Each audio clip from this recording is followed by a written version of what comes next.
Hai pelajar, saya Cikgu Kartik, Guru Pengajian Perniagaan Pusat Tingkatan 6 SMK Tinggi Setapak, Kuala Lumpur.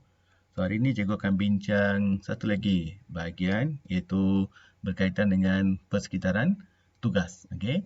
Persekitaran tugas ni rujuk pada pihak berkepentingan, iaitu mereka yang memberi kesan secara langsung pada perniagaan. So, dikenali sebagai stakeholders. Okey. So, persekitaran perniagaan ni kita ada 8 ya, dikenali sebagai 6 PKM. 6P iaitu pelanggan, pembekal, pembiaya, pemodal, pesaing dan pekerja.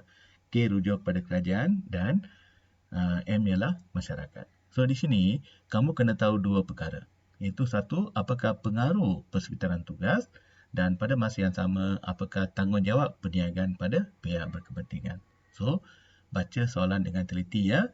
Adakah soalan tanya pengaruh persekitaran ataupun tanggungjawab perniagaan pada pihak berkepentingan? Okey. Alright. So apa dia persekitaran tugas? Persekitaran tugas ni merujuk pada pihak yang memberi kesan secara langsung ke atas sesebuah perniagaan. Okey, kesan dia secara langsung, direct impact okey. Contoh kalau kita ambil perniagaan bakery, so perniagaan bakery ni perlu sediakan produk yang mampu memenuhi keperluan pelanggan. Pada masa yang sama, hasil jualan atau belian yang dibuat oleh pelanggan ni akan menjana pendapatan pada perniagaan bakery. Jadi kamu nampak tak? Mereka ni saling bergantung antara satu sama lain. Perniagaan bakery menyediakan produk dan hasil belian pelanggan ni akan menjana pendapatan pada perniagaan bakery. So semua sekali ada 8 atau dikenali sebagai 6 PKM. 6P rujuk pada yang ada P lah, itu pelanggan, pembekal, pembiaya, pemodal, pesaing dan pekerja. K rujuk pada kerajaan dan M ialah masyarakat. Okey. Alright. Siapakah pelanggan? Pelajar ingat dia, pelanggan dengan pengguna dua perkara yang berbeza. Pelanggan ialah customer, pengguna ialah consumer. Okey, so pelanggan ni hanya kepada perniagaan kita saja. Pengguna secara umum. So make sure bagi fakta yang betul lah. So pelanggan ni merujuk pada pihak yang membeli produk sesebuah perniagaan. Okey. Contohnya pelanggan tetap sebuah kedai bakery yang beli roti di bakery tersebut setiap minggu. Jadi pelanggan ni dia tak pergi ke kedai bakery lain. Dia hanya beli roti dari kedai bakery yang sama. Ini menunjukkan dia ni seorang customer, pelanggan. Dia bukan consumer, dia adalah pelanggan. Okey. So apakah pengaruh pelanggan pada perniagaan bakery? Iaitu dia hanya beli produk yang memenuhi keperluan dan kehendak. Jadi kalau perniagaan ni gagal menyediakan barang yang tak dapat memenuhi keperluan, dia tak akan beli. Okey. Dan yang kedua, dengan ni pelanggan akan menentukan jenis produk yang perlu dikeluarkan oleh perniagaan. Okey. Iaitu kalau pelanggan tak beli produk yang dikeluarkan oleh perniagaan, perniagaan tak dapat apa-apa keuntungan. Jadi pelanggan yang tentukan apa barang yang mereka nak. Okey. Dan permintaan pelanggan ni memberi kesan pada operasi perniagaan. Okey. So lagi tinggi permintaan, lagi banyaklah jualan dan meningkatkan keuntungan perniagaan. Jadi operasi perniagaan ni bergantung pada permintaan pelanggan. Okey. Now kita pergi kepada tanggungjawab pula. Apakah tanggungjawab perniagaan pada pelanggan? Satu, make sure kamu keluarkan produk yang berkualiti. Jual dengan harga yang berpatutan dan selamat digunakan. Itu responsibility kamu, tanggungjawab kamu kepada pelanggan. Okey. Keluarkan produk mengikut citarasa pengguna ya. Jadi bagi perhatian pada apa yang pengguna nak. Keluarkan produk mengikut apa yang mereka nak. Sampaikan maklumat yang betul, contohnya harga, isi kandungan, okey, cara kegunaan dan sebagainya.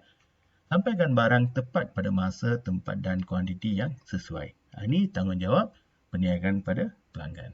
Okey. Pembekal. Pembekal ni pihak yang menyediakan makanan bahan mentah, okey, dan barang niaga untuk sesebuah peniaga. So we call that supplier. Mereka yang supply atau bekalkan bahan mentah atau barang jualan. Contohnya pembekal kayu untuk sebuah perniagaan perabot.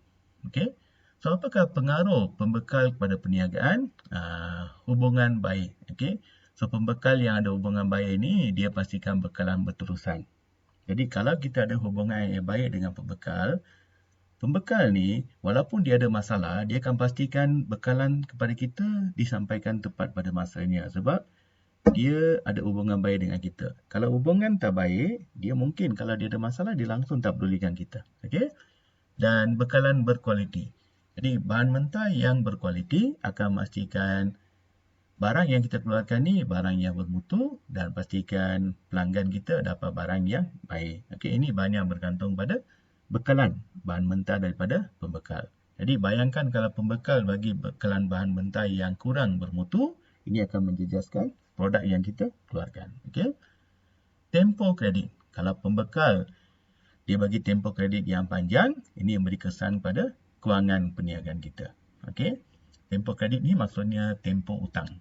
Biasanya supplier, bila dia hantar barang, dia akan bagi tempoh masa untuk kita bayar balik. Ada yang bagi 1 minggu, ada yang bagi 2 minggu, ada yang bagi 30 hari. So, lagi panjang tempoh kredit, kita tak perlu sediakan modal yang banyak. Okey. So, ini berkaitan dengan pengaruh. Apa tanggungjawab perniagaan pada pembekal? Of course, bayar ikut tempoh masa yang telah ditetapkan. Jadi, kalau pembekal bagi tempoh kredit 3 hari, make sure bayar dalam masa 3 hari. Okey. Perjanjian yang adil iaitu tidak berat sebelah. Okey, bila kita buat perjanjian dengan pembekal, make sure dua-dua mendapat faedah. Okey. Memastikan hubungan baik. Kalau hubungan baik, macam kita bincang tadi, kamu dapat bekalan yang berterusan. Okey. Tidak membezakan pembekal kecil dengan pembekal besar. Okey. Peniaga dia suka beli barang daripada pembekal besar sebab pembekal besar ni mampu sediakan banyak choice barang, banyak pilihan. Dia bagi tempoh kredit yang panjang, ada banyak kemudahan dan sebagainya. Jadi tak adil lah kita utamakan pembekal besar saja. Jadi kita perlu membantu pembekal kecil, at the same time kita beli daripada pembekal besar. Okay?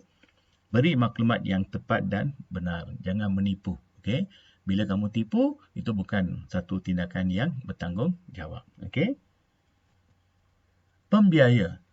Pembiaya ni pihak yang menyediakan sumber kewangan. Contohnya pinjaman. Okay? Pinjaman untuk sesebuah perniagaan. Contohnya bank komersial, okay? Syarikat kredit dan sebagainya. Mereka menyediakan pinjaman kepada perniagaan kita. So we call that financier. Okay? Pembiaya. Sebab bank komersial menyediakan pinjaman perniagaan bernilai RM500,000 pada sebuah perniagaan perabot. Jadi bank komersial ialah pembiaya. Okay? Apa pengaruh pembiaya kepada perniagaan? Dia banyak memberi kesan pada keupayaan perniagaan. Keupayaan perniagaan bergantung pada sumber kewangan. Jadi lagi banyak pinjaman, lagi banyaklah sumber kewangan. So keupayaan perniagaan akan meningkat. Okay?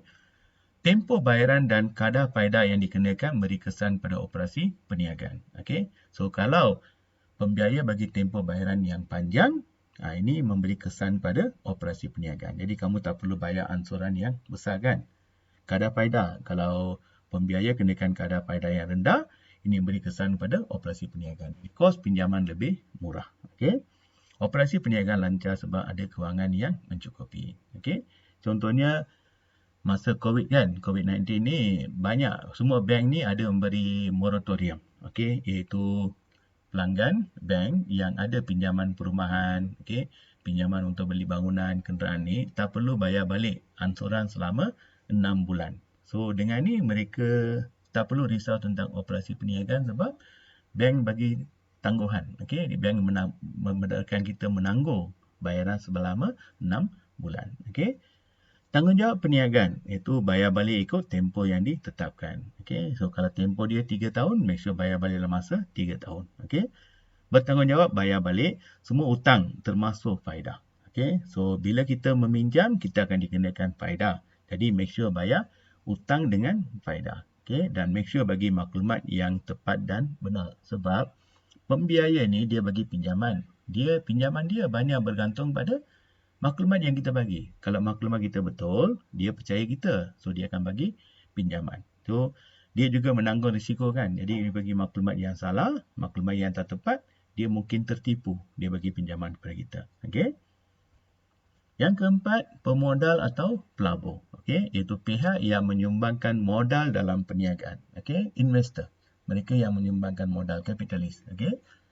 Contoh seorang pelabur membeli saham syarikat perabot bernilai RM12,000. Dengan ni, dia telah membuat pelaburan dalam syarikat perabot. Okey. Apa pengaruh? Keupayaan perniagaan bergantung pada sumber modal. Jadi lagi banyak modal, lagi tinggilah keupayaan perniagaan. Okey. Kepercayaan pelabur. Jadi kalau operasi perniagaan tu bagus, kepercayaan pelabur meningkat, dia akan buat pelaburan yang lebih banyak. Okey. Operasi perniagaan lancar sebab ada sumber modal yang cukup. Ini pengaruh. Okey, pengaruh pelabur pada perniagaan. Apa tanggungjawab perniagaan? Itu uruskan modal dengan cekap. Okey, kamu sebagai peniaga ni, kamu kena pastikan modal ni diuruskan dengan baik. Okey, dengan baik sebab mereka percaya kamu, dia menyumbangkan modal kepada kita. So, make sure kamu gunakan modal ni dengan cekap. Okey. Pastikan pelabur ni dibayar pulangan yang berpatutan. Contohnya dividen. Okey, make sure bayar dividen yang mencukupi. Okey. Uruskan perniagaan dengan cekap, iaitu pastikan perniagaan kamu ada menjana keuntungan. Dengan ni, kita mampu bayar pulangan pada pelabur. Okey, dan make sure bagi maklumat yang lengkap dan tepat. Sebab keputusan pelabur ni banyak bergantung pada maklumat yang kita bagi. Okey. Okey, contoh soalan. Mungkin kamu diminta nyatakan 5 faktor persekitaran tugas yang mempengaruhi sesebuah perniagaan. So, yang ni kamu senaraikan saja. Okey, senaraikan 5 faktor. 5 faktor persekitaran tugas yang mempengaruhi sebuah perniagaan ialah pelanggan, pembekal, pekerja, pembiaya, pemodal atau pelabur. Jadi kamu dapat 5 markah. Tak perlu uraian. Okey. Uraikan 3 faktor persekitaran tugas yang mempengaruhi perniagaan pelabur. Okey. Soalan tanya apa? 3 faktor persekitaran tugas kaitkan dengan perniagaan pelabur. Salin balik sebahagian soalan. 3 faktor persekitaran tugas yang mempengaruhi perniagaan pelabur ialah 1. Pelanggan. Pelanggan ialah pihak yang membeli produk yang dikeluarkan oleh perniagaan pelabur. Jadi kamu dapat 2 markah. Okey. Pembiaya. Pihak yang memberi sumber kewangan seperti pinjaman kepada perniagaan pelabur. Jadi kamu dapat 2 markah. Okey. Soalan C dengan D ni nampak sama tapi berbeza ya. Soalan C jelaskan pengaruh faktor persekitaran tugas. D jelaskan tanggungjawab sebuah restoran makanan segera. So baca soalan dengan teliti. Soalan C pengaruh, soalan D tanggungjawab. Okey.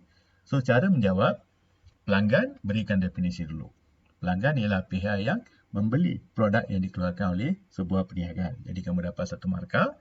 Lepas tu pengaruh dia macam mana? Permintaan pelanggan akan memberi kesan pada operasi perniagaan. Okey. Pelanggan akan menjana pendapatan untuk perniagaan. Itu pengaruh dia. Pembekal, pihak yang menyediakan bekalan bahan mentah dan barang niaga pada perniagaan. Okey, lepas tu bagi 2 uraian. Jika ada hubungan baik dengan pembekal, pembekal akan pastikan bekalan ni berterusan. Okey. Soalan D, tanggungjawab sebuah restoran makanan segera pada pelanggan. Sama juga bagi definisi dan tanggungjawab. Tanggungjawab macam mana? Contoh pelanggan. Pelanggan ialah pihak yang membeli makanan yang disediakan oleh restoran makanan segera, 1 markah. Restoran makanan segera perlu pastikan bekalan makanan yang berkualiti, 1 markah. Restoran makanan segera juga perlu menyediakan maklumat yang mencukupi kepada pelanggan supaya mereka boleh buat keputusan. Itu kamu dapat 3 markah. Okey? Alright. Harap apa yang cikgu sampaikan ni bantu kamu, dan jika kamu perlukan maklumat tambahan, bolehlah kamu layari blog cikgukartik.blogspot.com, dan kamu juga digalakkan untuk subscribe, like dan share ya, jangan lupa. Dan jika ada sebarang kemuskilan, bolehlah kamu letak di bahagian komen. Cikgu akan respon dengan secepat yang mungkin. Okey, itu saja belajar. Bye.